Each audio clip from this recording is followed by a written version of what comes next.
Praise the lord. ఈరోజు మనము రాయలసీమ ప్రాంతంలో ఉన్నాము.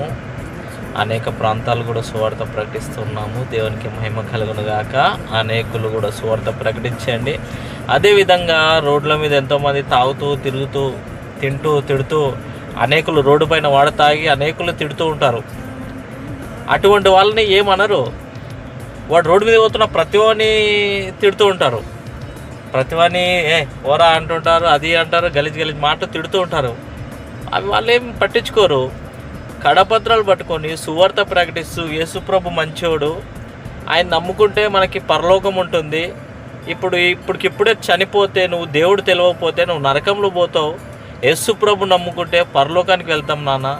మీరు యేసుప్రభుని అంగీకరించండి, ఆయన నమ్ముకోండి. యేసుప్రభే నిజదేవుడు. మన పాపముల కొరకు ఆయన ప్రాణం పెట్టాడు. అదే కదా మనం చెప్పేది. యేసుప్రభు మన పాపాల గురించి మరణించాడు, ఆయన రక్తం చిందించాడనే కదా మనం చెప్పేది. అవి చెప్తే కూడా ఇప్పుడు రాళ్లతో కొట్టడము, కట్టెలతో కొట్టడము. అనంతపురం జిల్లాలో మన జరిగింది.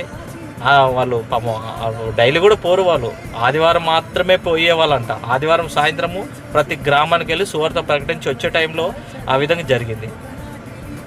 చాలా అంటే చాలా ఘోరంగా జరిగిపోతుంది. మీరు అందరూ ప్రార్థించండి. చాలా వరకు అయితే అలా కాకుండా రోడ్ల మీద ఎవరు కనబడతారో వాళ్ళకి సువార్త ప్రకటించండి.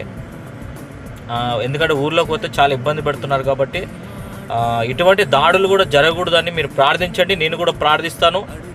దేవునికి మహిమ కలుగును గాక. ప్రతి ఒక్కరు కూడా మీరు ప్రార్థించండి, అనేకులకు సువార్త ప్రకటించండి. Praise the lord. దేవుడు మిమ్మల్ని మీ కుటుంబాలను దీవించి ఆశీర్వదించును గాక. ఆమేన్.